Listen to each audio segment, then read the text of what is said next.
This is another episode of Standup Comedy, your host and MC, celebrating 40-plus years on the fringe of show business. Stories, interviews, and comedy sets from the famous and not so famous. Here's your host and MC, Scott Edwards. Hi, folks. Welcome back to the podcast. We have another great show of stand-up comedy for you this week. Closing the show, one of the regulars at Laughs Unlimited for many years. In fact, he did a stand-up comedy class there. He did everything from MC to opening act to headliner. He worked my concerts. He did my television show. This guy was around a long time. Why? Because he was a Sacramento comic. Coming up later on, headliner Del Van Dyke is here. Also, to open things up is another young comic who started at Laughs Unlimited, and that's the theme of this week's podcast, folks. They both started at my club and then went on to great things in stand-up comedies. I mentioned Del Van Dyke as a headliner at clubs all over the country. And this first guy that you're going to hear, I call him Bentoni. He's been on the podcast a few times. His name's actually Randall Benton. He was a lead photographer for the Sacramento Bee. He now still takes photos for the AP. But besides being a professional photographer, he started off as a bartender and then an opening act, ended up becoming a feature act at a lot of clubs around the West Coast, and went pro for a few years as a comic. He ended up having a career in photography and retired from that.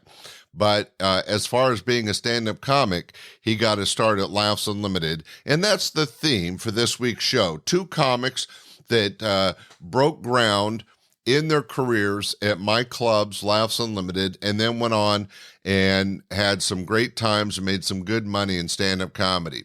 So let's jump into it. Coming on later on is headliner Del Van Dyke, but right now some really terrific comedy by a good friend of mine, Bentoni.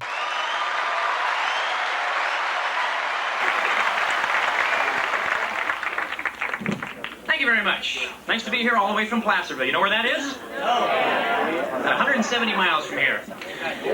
Tiny little town, just like Mayberry. Anyway, nice to be here in a big city. Nice to see a nice big crowd in here. Huge audience. You guys feel huge? Nothing personal. I feel huge myself. I get right into it. I come from a large Catholic family. And I know there's some... that's not the joke, but you can relate to it. All right. I have 8 brothers and sisters. How about you? What about you? 4. All right. That's not a big family. 8 brothers. I got 3 brothers, 5 sisters, and 3 of my sisters are pregnant right now. My mother is just so excited by this, you know. Over the house, she's saying things like, well, there must be something in the air. Yeah, there's something in the air, Ma. I think it's their ankles. I don't think there's any mystery what's going on, Ma. You had 9 of your own. It shouldn't be too tough. And I don't mean to imply that my mother's not bright. She's a very bright woman, but she's just, naive at certain things, And she got an obscene phone call one time. This cracked me up, because the guy called up and starts asking her the most lewd questions over the telephone, and she's like answering them all. You know what I mean? She's getting into this, giving them a straight answer. She doesn't know what he's talking about, but she, I guess if she thought if she got the answers right, she'd win luggage or something. She was into this, And he's saying things like, guess what I'm holding in my hand right now? It's 9 inches long and it's really, really hard. She says, oh, that's easy. It's the phone. See, she's smart, but I don't think that's what he had in mind. Bright woman, naive, And I'm the second oldest in the family. I'm number 2 in the lineup. And just for my own edification here, just by applause, how many people here are over 30? Just clap if you're over 30. Look at the enthusiasm. This guy. Nah, I'm fucking 30, yeah. And you're pissed off at me, too, man. Not the first one. I'm just saying, you didn't look enthusiastic. All right, by applause, how many of you think that's old?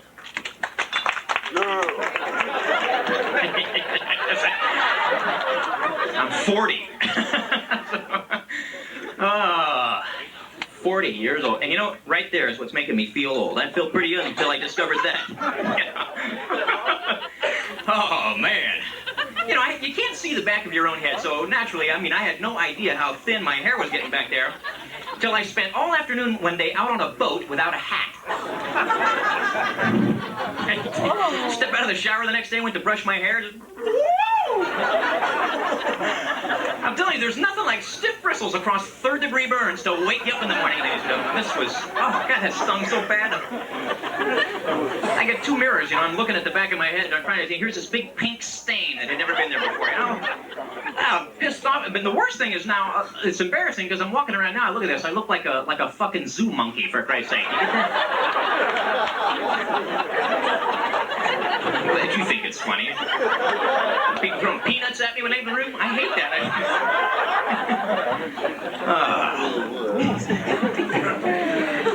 You got all your hair, of course. Could happen to you, though. Could happen to you just like that. Because, you know, it came up on me like that. I mean, here's how you know, too, when it happens to you. Be at home one day watching TV, flipping through the channels, you're going to pause a little bit longer on that fucking spray paint commercial. That's all I need is gang graffiti on the back of my head, too. Yeah. Zoo monkey with a tag back there, that's all. Somebody told me I could tattoo hair back on there. Have you heard about this? I tell you, I could not get a tattoo. I can't commit to anything like that. You know, this is a lifetime thing. Anybody here have tattoos? I know somebody must have one. Yeah? A lot of you? Never do that. You gotta be careful, because that's a lifetime thing. That is a permanent reminder of something that's important to you. No? It's a mistake? You got one too, don't you? What does yours say? Nothing at all. And that's what's important to you? Nothing at all? Yeah, I'm glad you have a permanent reminder of that. Was it a picture or something? Stars. Where are they located? That's what we need. Oh, behind your head? Back your head where no one can see it. Now that your hair's long, when you shave your head. My point exactly, folks. You gotta be careful what you tattoo on yourself because I have a friend from high school. I'll give you an example. I have a friend, Vince Davis is his name, and Vince Davis got drunk one day, tattooed his own initials on his arm. That's right. Now he can't buy a date. Look at this table full of ladies going, oh yeah, I'd never seen dead with a guy like VD. That's what he's really Vince Davis. Whatever it is you tattoo on yourself, you know, by the time you're like 90 years old, it's just some wrinkly green bruise anyway, so be certain that it's something that you want to... You know, I think when you're like 85, 90, that's when you should be getting a tattoo anyway, because that's when you need a permanent reminder of things, isn't it? I got a suggestion. How about this for right across the back of your hand? Turn off your fucking blinker. That'd be a good thing.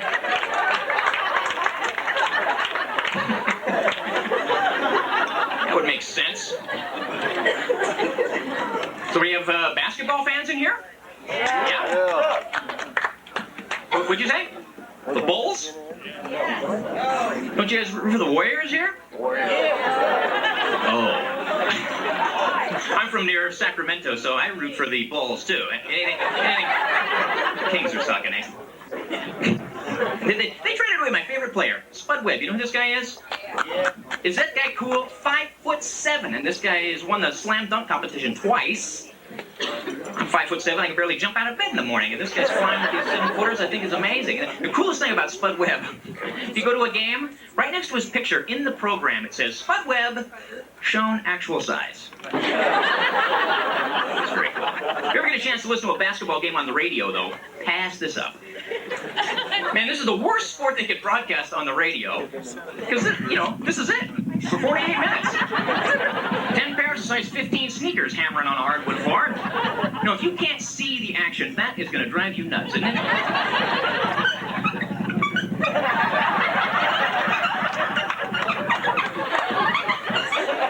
48 minutes? Oh, no, man. How about this? Just stick your head in a beehive for an hour. How about that? Would that be the same thing? The first time I heard this, I was in my car. You know, I'm driving along. Turn on the radio and... my fan belts were coming loose, you know what I mean? A piece of crap of a car at that time, a 1970 Fiat, so of course every little noise was a big concern for me. Fiat, exactly. Remember that? What did they say Fiat stood for? Fix it again, Tony. Here's a Fiat owner right here. I had my own nickname for my Fiat. It was Rambo. Every morning when I started this car, it sounded exactly like Sylvester Stallone, and I mean exactly. Especially in the wintertime, when I turn the key, just... It's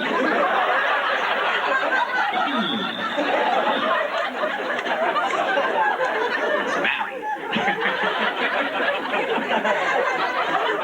Trade it up. Get rid of that thing. Got an AMC Pacer. I don't know if that's actually a trade up or not. Apparently you remember the AMC Pacer. If you don't remember the Fiat, it was a 70s car, the ugliest car ever made. I swear to God. Big round thing, all made of glass, like a big fucking terrarium on wheels. You know what I discovered about driving the AMC Pacer? You pick your nose in one of those cars, everyone sees you. Actually, I got a Honda now I'm very happy with, and I got a cell phone in my car. I know I don't need a cell phone, but I always thought it'd be very cool to have a cell phone, Now I'm like going broke, calling all my friends bragging about it. Hey, I got a cell phone. I got nothing to tell you, but I just... Called up my mom. Hey, Ma, guess what I'm holding in my hand right now? No, Ma, it's the telephone this time, I swear to God. Anyway, that's my time, folks. You guys have been a great audience. That was Randall Benton, as I know as Bentoni, who started off at my club as a bartender, ended up doing stand-up comedy professionally. I know you enjoyed that short comedy set, but let's jump into our headliner, the closing act, another guy that got his start at my club. He ended up producing comedy shows at casinos all over Northern California. He performed as a feature act and headliner at clubs from coast to coast. But his home was my club, Laughs Unlimited, here in Sacramento. Very nice guy, very funny guy, good, clean comedy. Ladies and gentlemen, let's hear a little comedy by Del Van Dyke. Right now, the headliner, the star of the show, one of the best in the business, one of Northern California's favorite. You've seen him on MTV's Half Hour Comedy Hour. Let's hear it for the star of the show, Mr. Del Van Dyke. Come on, everybody!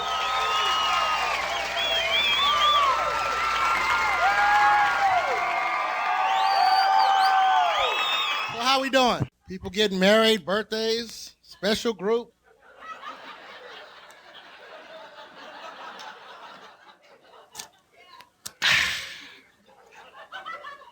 Why do people do that after they drink? Does it feel good? Would you do it after you make love, baby? How was that?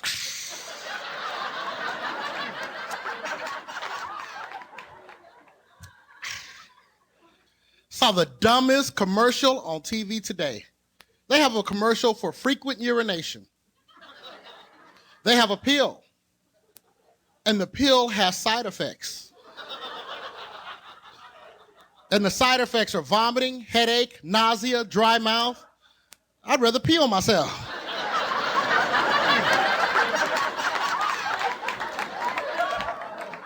That ain't no trade-off. And the second dumbest commercial is the Carl's Jr. commercials. The one with the hamburger dripping all over the place. And you know why it drips? Because they let little, skinny, petite models do these commercials. They need to let somebody overweight do this commercial. They ain't gonna drop nothing.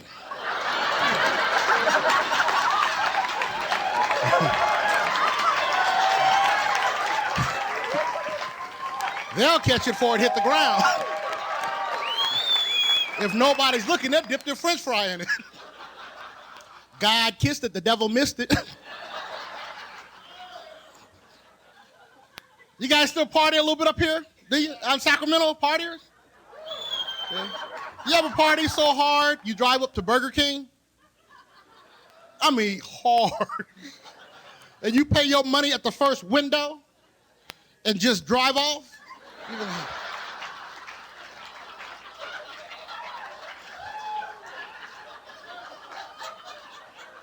Dang, I'm still hungry.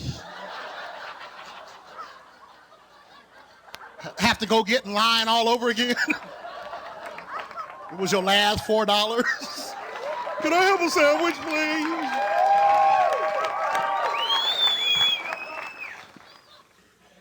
Anybody flying anywhere anytime soon? Where you going? LA, Southwest Air? What? She said, no. I don't blame you, man. Southwest is a great deal, but something's wrong when you can fly for $39. Something ain't right. You up in the air going, man, this is cheaper than Greyhound. I hope we make it. There's duct tape flapping out there. I mean, I don't understand how Southwest can be that cheap, man. Because you don't get what you get. You don't get what you pay for on Southwest. That's one thing. Because you get bad landings. Man, every time I land at Sacramento International Airport. Yeah, international. Yeah. They got one flight to Hawaii, and you still got to stop in San Francisco.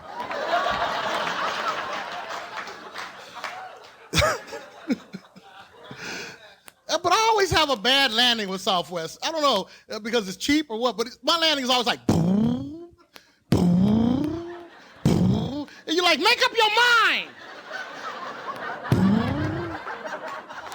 And you know how you finally start taxiing to the gate? You're like, whew, we're settled down. Then you start hearing seatbelts unclick so people can hurry up and get off. Nobody moved. This little lady hollered out, y'all better hold on, we might be going back up. She was the pilot. You don't know what you get on Southwest. One thing you're going to get is food. They don't feed you. What, they feed you, peanuts? Oh, thank you, Miss Flight Attendant. I'm full now.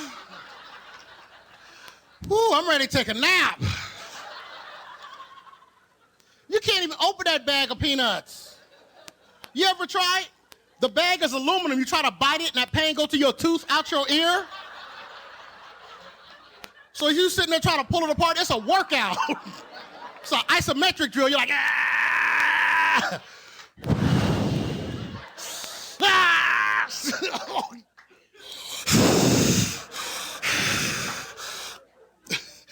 Dang, I feel the burn. And don't ask for the soft drink. They don't give you the can anymore. That's how discount they are. They give you that little plastic cup with 19 pieces of ice. By the time they pour the soft drink in the cup, they might as well gave it to you in an eyedropper. I'm cool now. My first tooth got wet. You know? And I'm ready to go back to sleep. And you know, you can fly across country with Southwest now, coast to coast. How many stops would it be, like 6? Peanuts? 6 bad landing and peanuts? It's a long time to be uncomfortable. And if I'm gonna be uncomfortable, I'm making others around me uncomfortable. This is my duty. I'm gonna find a way to piss people off. I'm gonna smoke a cigarette. Take this, Miss Flight Attendant. You ain't feed nobody. Oh, you gonna kick me off?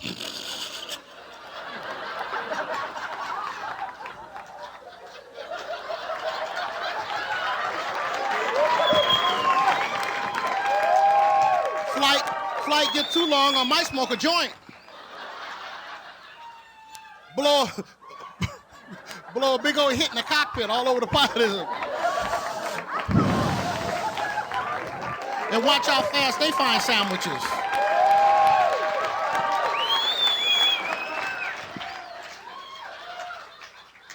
Oh, the party on now, huh? They pull a 12-pack of Budweiser out the black box. It was ice cold. But I did a little research on Southwest because I fly it a lot. I couldn't understand how they could be that cheap. Did it ever dawn on you guys how they could be so cheap? They use 30-year-old jets. 30-year-old. You ever ride in the little old propeller planes that they have? Like you take hops to Monterey, Redding, Eureka, those little propeller ones where you get, when you sit down, they give you a leather helmet, goggles, and a leather jacket. You giving thumbs up out the window. They are trying to hit the propeller. Pulling a block off the wheels. 30-year-old jet. Half of us here wouldn't ride in a 30-year-old car. But we'll hop our happy butts in a 30-year-old jet, especially if it's friend fly free. And you know why your friend flies free? So you don't have to die by yourself. What else could it mean? You reach a certain altitude, your ears pop so bad you almost have an aneurysm. Is that why your friend flies free? In case you die, somebody can identify you? They were like, oh man, that's my friend right there. Oh well, I flew free. He won't need them peanuts no more either. I'll open them when I get home. With a can of That was some stand-up comedy by Del Van Dyke. Wow, what a great show. We had two tremendous comics, Bentoni and Del Van Dyke, both who got their start at Laughs Unlimited and went on to work professionally in the stand-up comedy industry. Hey, there was some tremendous comedy there. I hope you enjoyed it as much as I did. Next week, we'll come back with one of our interview shows, but thanks for joining us this week. Remember, we have the podcast network available on all phones at standupcomedypodcastnetwork.com, or you can go to our website and communicate with us at www.standupcomedyyourhostandmc.com. Thanks for listening. We really appreciate it. Be sure to tell a friend. Bye. We hope you enjoyed this episode of Stand-Up Comedy, Your Host and MC. For information on the show, merchandise, and our sponsors, or to send comments to Scott, visit our website at www.standupyourhostandmc.com. Look for more episodes soon and enjoy the world of stand-up comedy. Visit a comedy showroom near you.